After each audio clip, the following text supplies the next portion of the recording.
ദൈവം, ബൈബിൾ, യേശു, ഈ 3 ചാപ്റ്ററാണ് നമുക്ക് ചർച്ചാ വിഷയമാണ്. ബൈബിൾ വിശ്വസനീയമാണോ? യേശു ജീവിച്ചിരുന്നു? ദൈവത്തിന് ഈ അതിക്രമങ്ങളൊക്കെ കാണാൻ കഴിവുണ്ടോ? അന്ന് ഇപ്പം തന്നെ ദൈവത്തിലൂടെ എന്ന് ചോദിക്കുന്ന ആൾക്കാരുമുണ്ട്. അപ്പോൾ ദൈവത്തിന് എന്താണ് ഉദ്ദേശിക്കുന്നതെന്ന് ദൈവത്തിന് മാത്രമേ അറിയൂ. ബൈബിൾ വായിക്കുമ്പോൾ മനസ്സിലാകുന്നത് ദൈവം മനുഷ്യനെ സൃഷ്ടിച്ചത് നിത്യം ജീവിക്കാനാണ്. ശാസ്ത്രം പോലെ അനേകം മനുഷ്യർ അവരുടെ ആൾക്കാരല്ല ശാസ്ത്രം പറഞ്ഞിട്ട് അവർക്ക് ഒരു ചാവുന്ന മനുഷ്യരെന്നാണ് ശാസ്ത്രം പറയുന്നത്.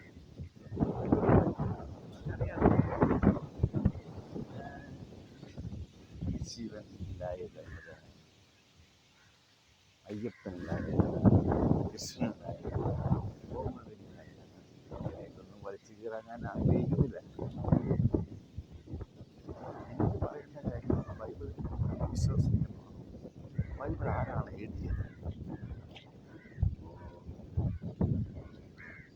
അതിൽ തെളിവുകൾ ഞാൻ നിങ്ങൾ തന്നെ അന്വേഷിച്ച് വരികയാണെങ്കിൽ ഞാൻ തരാം. പിന്നെ ഉള്ളത്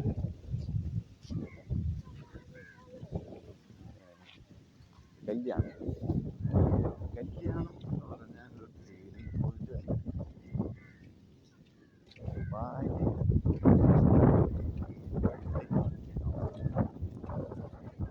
ഇവിടാന്ന് പറയണത് അങ്ങനെ പാവേനെ പോലെ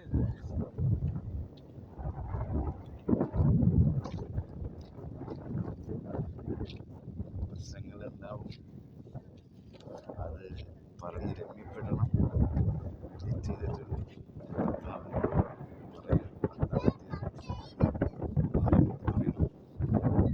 അങ്ങനെ പ്രശ്നങ്ങൾ പരിഹരിക്കാൻ ഈശ്വരൻ ദൈവം നിങ്ങളുടെ ഇടയിൽ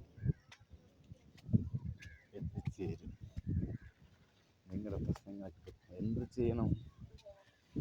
ബൈബിൾ പഠിക്കണം. ദൈവത്തിൻ്റെ അടുത്ത് എത്താൻ പറ്റും. അവിടെയാണ് ദൈവം.